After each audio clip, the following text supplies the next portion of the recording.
Okay, so a little bit about myself. I'm from Washington State area and my degree was in criminal justice. During the time I was studying, I got to learn quite a bit about human psychology. I studied a lot of communications and similar things. I got kind of a more unique insight into the darker parts of why humans function like they do and why they think what they think. I used to be pretty heavily politically biased back then towards the right, but over the past few years I've actually moved quite away from that. I'm more of a centrist or a political moderate. I study a lot of history, evolution, and current social trends. I don't really care about which side is right anymore. I try to predict what's going to happen based on current events in history. So I guess I'm kind of like a political chronicler. I think that you can gauge really well what's going to happen in the future based on past behavior. So since moving to that stance, I found that I'll generally arrive at conclusions that are generally right or mostly right, but I'm very rarely entirely wrong. Uh, the Diddy thing I was wrong on. I thought they would throw him under the bus. They're probably not. That's not to say, though, however, that I like the conclusions that I arrive at. A lot of people that talk to me will think, oh, so you believe this, but that's not necessarily that I want that to be true. It's that, I'm going to call a spade if I see that that's the case. What happened with Charlie Kirk was shocking to a lot of people. The timing of it was kind of shocking to me, and the target of it was shocking to me, but the event itself wasn't. If it had been like a Nick Fuentes or something, I'd be a little less shocked. Charlie was pretty moderate, so that was very strange. I think it's a massive violation of the political contract that people have, and everybody should be upset. But the country has become so polarized that there are a lot of people out there that are saying, like, this is a good thing. There are people celebrating that he's dead. People online are cheering for it. They're calling for more deaths. They're saying people should go kill the rest of his family. And I don't think these people understand what force doctrine is, or how rights and are, or how they're enforced. I don't have a political affiliation. Again, I'm very moderate, so everything I'm saying here is as best I can from a historical or logical point of view. So I'll try to talk only based on what kind of my predictable outcomes are based on the information I have. So I see that the left generally thinks that violence is like a dial that can be turned up and down. You can kind of ebb and flow the amount of violence that you allow within a society, and the right views it like a switch. It's either on or it's off, and the right has never really pulled the switch to turn it on, which is a good thing for them, I would argue, for the most part. The right is trying, generally, they try to be the bigger person and more morally correct, and they won't swing back via violent force. Some of them will. You have, school shooters or KKK people, or you do have your occasional person that pops off, but the right will generally always denounce these people. The left will defend the weirdest cases, and I think it's hugely detrimental to their cause, like the Ariana, I'm probably pronouncing her name wrong, bus stabbing. There are people defending that, or Carmelo Anthony. And most of the retaliation for like violent protests, bad policies, or crimes aren't met with returning force by the right. You don't see the right going out and burning down cities over Charlie Kirk, or in return for like the Baltimore riots, the Chaz Zone, BLM, and things like that. They're not met with more firebombs or more violence. So even the event, like a lot of leftists will point to, with the January 6th event, is a pretty split topic among Republicans. I know a lot of Republicans. I have a lot of friends that are like, yeah, that wasn't a good look. They probably shouldn't have done that. I don't really agree with what they did. There are a lot that absolutely do support it, and generally more your Trump-oriented right-wingers, but a lot don't. So politics is kind of like a game of chess, and people agree that there are rules that have to be followed. There are rules in chess. The economic and political system of the United States is mostly agreed upon by both parties, and certain rules don't get broken. There are certain lines that don't get crossed. You can't do certain things to your opponents. The problem in recent history, from what I'm seeing, is that the left is constantly breaking rules, and they're pushing boundaries that aren't supposed to be pushed. In spite of this, the right will generally still try to play ball, to change things legislatively and follow rules, but assassination of political figures and cults of violence are becoming more common. I think Charlie Kirk may be a catalyst for what's happening next, because it felt different. Like when it happened, I was like kind of surprised that they would pick him of all people. And there's an issue I see with that as a kind of nitpicking the right here. The Republican Party historically doesn't strike back. So they tried to be the bigger person, which isn't a bad thing. But I see the right has been passive for so long. The left has basically viewed the right as weak. They have kind of mistaken like their kindness for weakness, and the right's tolerance has let things get this far. I think the political system has only been maintained to the extent it has now because the right will counter violence by trying to fix things legislatively and legally instead of burning the system down. The left believes that their control over the institutions and the powers that be can be maintained, but that isn't necessarily true. It doesn't matter how entrenched your stance is, everything can always be changed. And at some point, like the person that's cheating on your chess game, the other person may just flip the table over and pull out a gun. And, the left will be like, you can't do that. We're playing chess. What are you doing? But it doesn't matter if the person just says, well, it's great, we're playing a different game now. Get on, go face the wall. I think they don't understand that that is an option. The system can be burned down, and you should want your opponent to come to the negotiation table. You want your opponent to come play chess with you. If you reach a point where the other person no longer wants to play chess and they want to fight instead, that's bad, especially if you have the smaller army. And you can say that the Constitution matters and it'll protect you rights and you have free speech, but it only gives you those rights until it doesn't. This can sound kind of far-fetched, but imagine a world where like this ends in a push for censorship online, that a lot of people are mad at the shooter, but it's not really even the shooter. They're mad at the institution that has allowed this to happen. They're mad at the media letting people call other people Nazis, because the logical result, calling someone Nazi, is someone who's going to go kill that Nazi. The shooter is just the logical outcome of the years of violent rhetoric that have been spewed by the left. There are people on sites like Reddit and Twitch that have been radicalizing people against public figures. They'll call for like blatant public calls to violence. They'll call for the assassination of public figures. They'll put bounties on people's heads, and nothing happens to these people. I remember when I was studying criminal justice that the online database of law enforcement was notoriously slow and behind on catching up with internet crimes. And this is a problem. And in the nicest way to say this, these idiots are going to get free speech revoked. If the right ever swings back at them, they're going to realize that cheering for the death of your political opponents is significantly less fun when you're not the person with the gun.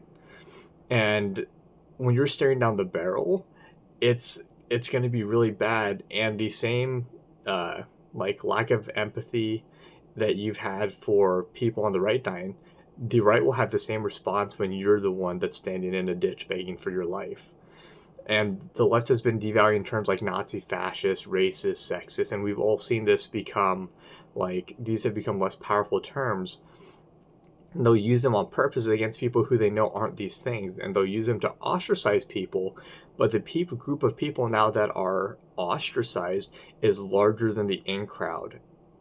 And what happens, like I've been telling people for a long time, what happens when you keep calling somebody like a Nazi and eventually they say, okay, yeah, I am. What's your point? Or that's great, face the wall. And you're going to say, wait, but it's bad to me. And you're going to say, well, I guess I'm just going to wear it like a badge of honor then. And when there's enough of these people, and that group doesn't need to be that large. We've always talked about, the 15% of people to overthrow a nation. If you're the ones getting lined up in a ditch, you don't need that many people doing the lining up. You just need a lot of the people to look at that and go, yeah, that's none of my business. I think most people would do that. The left seems to think that your constitutional rights can't be obtained or revoked, that the entire system can be burned down or changed. The Constitution can be amended or rewritten. We have an amendment which banned alcohol, and then we have an amendment later that re-legalized alcohol. These things can always be changed, and to say that maybe the First Amendment can't be changed is pretty crazy. I don't think a lot of people understand what force doctrine is or how rights work. Rights aren't actually real. Rights are only guaranteed to you if you have the physical force and power to enforce them. So, for an example, if tomorrow we decided to repeal the 13th Amendment, which bans slavery, and the majority of people agreed that we should bring back slavery, then it would happen. The only thing that would stand in the way of that outcome is force. If the only way that like people could stop themselves from being enslaved is if they had enough physical force to prevent themselves like from being enslaved. This doesn't sound good, but it's like if you wanted to ban I'm Japanese, my great grandparents were interned. If tomorrow 99.9% of the US said, you know what, let's intern the Japanese again, the only recourse I have against that is, boy, I hope I can I hope the Japanese people can exert enough violence that it makes them go, okay, maybe this isn't a good idea anymore. But there is no like emotional arguing or whatever if you don't have the force to back it. You either have to get public sympathy, but if you can't get public sympathy, then the only recourse is violence. And it's crazy that the left would kill Charlie Kirk of all people because he was very moderate. And people that say that he was an extremist have no idea what extremist right people look like. He wasn't a Nick Fuentes or an Andrew Tate or, an Andrew Wilson or Myron Gaines. He wasn't even like a Ben Shapiro. He resonated with a lot of the younger audience because he was relatively moderate in his politics.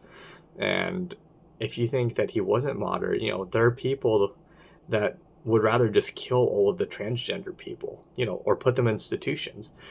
There's a surprising amount of people that would rather have these things. And he wasn't really it's crazy that he was their target of all the people they could have picked. I'm not, by the way, no targets are a good target. You shouldn't kill your political opponents. I want to be perfectly straightforward with that.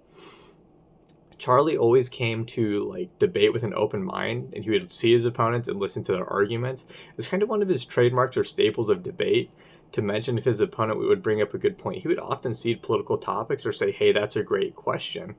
He would then counter the point with his own, with whatever stats he had or logic or reason, or if he didn't know something, he would just say, I don't really know much about that topic, so I don't want to speak on it. He wouldn't generally shame people or berate them. He would try to find middle ground and actually have a good discussion. And even a lot of the other far right, and even just general right political commentators, Matt Walsh, Ben Shapiro, Asmongold, they kind of have kind of a hostile tone where they'll be like, hey, well, this guy, this retard, or this idiot. Kirk didn't really have that. Kirk was a really respectful person for the most part and didn't really like ad hominem attacks, whereas other right people will just call these people out as idiots or retards. And certain things are against the rules more than others, and killing your political opponent has to be one of them, and it always has been. I didn't even realize that the uptick in assassinations against political speakers is significantly rising. You have multiple attempts at Trump, you have ones against Fuentes, Andrew Tate, and the rhetoric from the left is not saying, oh, these people are insane, we don't support this. They're saying, that's good, I can't believe they missed. Or that's great, now let's go after more of them. Charlie Kirk was the olive branch. He was kind of the last shot from the right to have a reasonable discussion to the left. He was young, he was relatable, he was logical, he was generally funny. South Park made an episode of him, and he reviewed the entire thing with his friends, and he thought it was hilarious. I think he changed his profile picture to the South Park character after it happened. This is the person that they wanted dead. He was kind of an ambassador there to make peace, and he got shot in the neck. You don't kill messengers. We recognize there's certain people that should be out of bounds, and this was one of those people. And people are saying this is going to give rise to people like Nick Fuentes or Andrew Wilson. I think they're wrong, actually. I think that the people that will come out of this will make people like Nick Fuentes look like a political moderate. And if you don't think that's true, you killed the guy that was reasonable, so now you're going to get really unreasonable people. If you ever wondered how people like Hitler came into power, you get to watch it in real time as it starts to unfold. The public figures that are going to come out and argue for more extreme measures than the current conservative or even far-right party will be pretty scary. That's my guess. The left is kind of notorious for defending its bad actors in cases like Irina Zarutska or the Carmelo Anthony case or the George Floyd case. It's like, I've always thought it's weird they can't pick like a better hill to die on. Pick better people to throw your vote for and say and talk about that you should defend. I think the left constantly protecting a lot of these people has put a bad taste in people's mouths, and a lot of the moderates have either left the Democratic Party or been pushed out because they don't align with all of the values. To play devil's advocate, again, the right rarely retaliates with violence, so it's hard to say that, the right's gonna kill people or burn down cities, because they generally don't. This may be the straw that breaks the camel's back, though. I think a lot of people are just gonna wait to see what Trump does. This is real to people because compared to like the Trump assassination attempt, the bullets don't connect. The person's not dead, but Kirk is actually dead, so the response was extremely raw. The people's reaction to this is visceral. He's dead. The assassination was carried out and it worked. I think it's waking a lot of Republicans up to what's going on. When you send someone to a table to debate a topic and the person that sits down shoots you, the negotiations are over. And if you close the doors to peaceful debate, don't be surprised if the other party starts picking violence as retaliation. If you're going to bring violence, they will also bring violence back. And people talk about how societies are too evolved to roll backwards into civil war or collapse, but they aren't.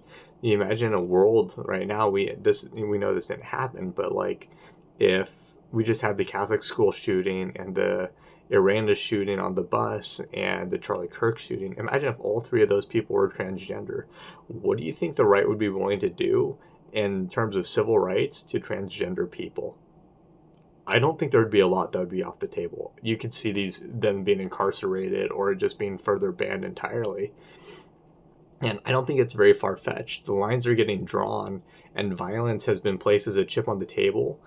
And the right is a sleeping giant who hasn't retaliated in full force because I don't think the left believes that it will.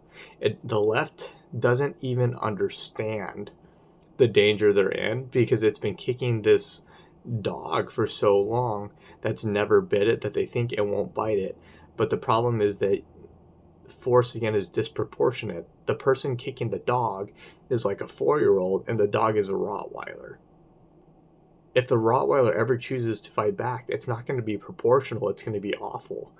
And it's like at the current pace we're seeing, I think we can end up in the world where like being a Democrat just becomes outlawed. I don't think that's possible. The right could probably just announce it to be so, and anyone that dissents, catches lead. I don't think that's the best future, by the way, but I think there's always a way that could happen.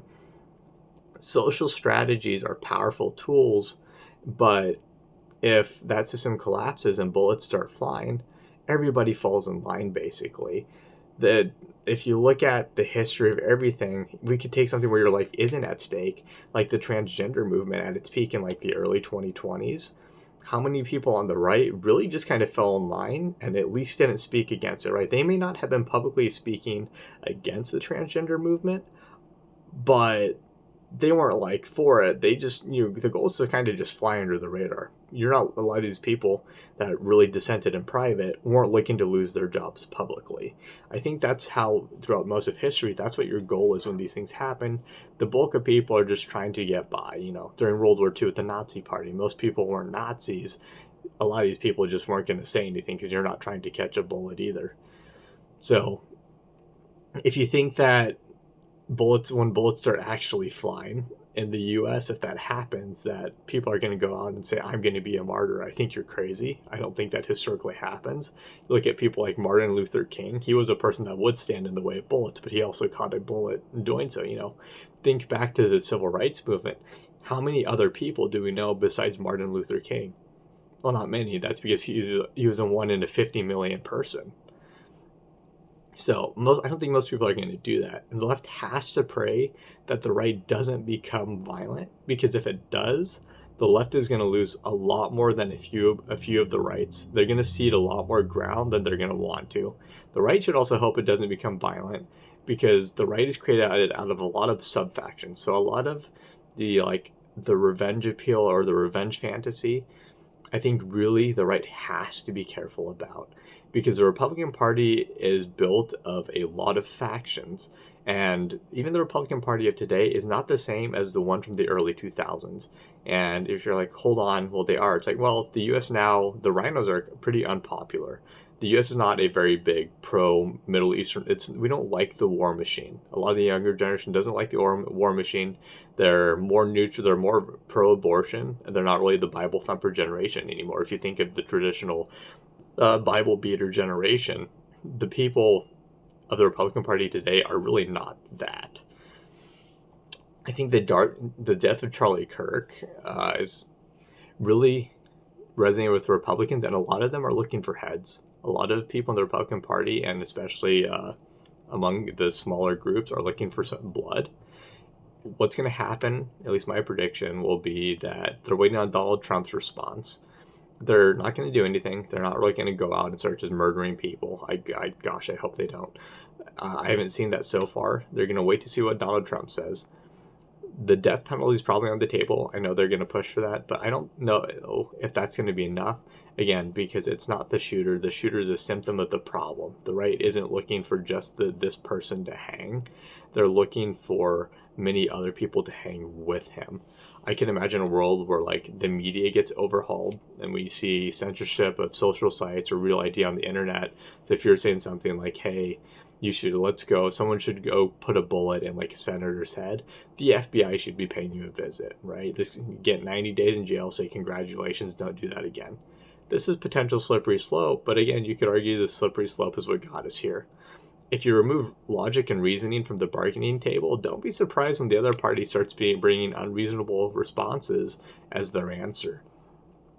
I think we're seeing a lot of the kind of general media from political commentators, thoughts and prayers. This is a time for Americans to be united. I've seen a couple people like, what's his name, Nick Freitas or Nick Fuentes too, saying essentially that this is not the time to unite. These people can't be united with.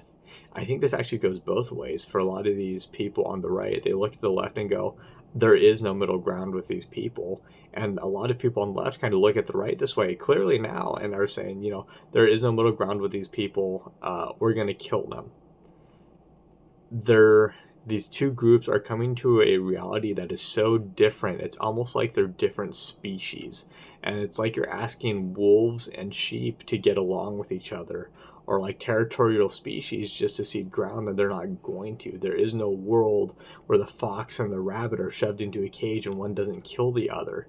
And I think a lot of people on the right, from what I've seen, are coming to that conclusion. And we have the luxury of, we always like to say that you shouldn't trade freedom for safety. The thing is that humans will. So if things become unsafe enough where people they can't voice a public opinion without potentially getting shot, they're going to trade some of that freedom if it persecutes their enemies. I think a lot of people on the right at this point are looking to they're tired of forgiving their enemies and they're ready to punish them. I could be wrong, but that's the vibe that I'm getting from a lot of groups.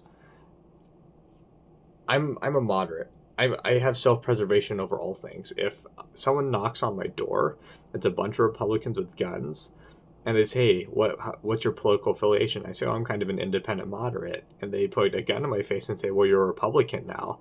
I'm just going to be like, yeah, man, totally. I'm totally with you.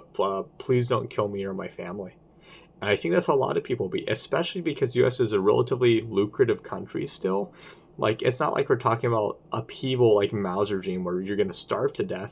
If people can look and go, okay, well, if I side with them, I still go to work tomorrow at the same job. Most of the companies are still going to be around, might have a new government, maybe a new constitution in place. So things are mostly going to be the same. I'm not going to have my house seized by the state or something in this new Republican government. I think a lot of people just fall in line for self-preservation. And I know this doesn't seem fair, but the right has a disproportionate amount of the military, the young male population, and the weapons on their side. The only thing that matters is force. So unfortunately, like, the right has the power to exert its will if it wants to on, like, basically almost like it's punching down. The left thinks that its institutionalized tools are enough to maintain power, but if the right has the power where they can just ruin the system and start over, what I would be terrified of is what faction of the right will come out on top of that. Because there's the Bible beaters, there's the rhinos, we have the libertarians, we have we actually have far right, pro-fascist groups. We have more moderates. We have people that are they are Trumpists. Trump is essentially their lead figure. They'll follow him to the ends of the earth. Which one of those groups comes out on top? And as a counter to the right, also saying that, well, persecuting the left would be a slippery slope. I don't know that it would be, because the right is probably able to persecute the left in a way that they couldn't persecute another group of the right. I think that the left's bravery is mostly a facade. It's kind of like a person that doesn't have a weapon or any fighting skills, but they talk really big. If you really put them under the gun, they're going to cede it immediately. A lot of people on the right, I think, are actually tough. So, like, if the factions on the right chose to pick out the libertarians, I don't know that they could do that. These factions on the right actually could be violent enough that the right understands that it's not in their best interest to attack these groups in the same way that they can attack the left. So politics aren't fair. Use of force isn't fair. You can have morals and ideals, but if you don't have the weapons and the power to back them up, then none of it matters. But I guess that's really all I have to say. I'm just kind of logging this to see. We'll reference back in 10 years and see if this aged well. It probably won't. I think it was Eat Before You Sleep who says he's betting against God. I'd say that that's probably my stance here. But I think that's about it. If you want to leave some thoughts or comments in the comment section, that is your choice. But until next time.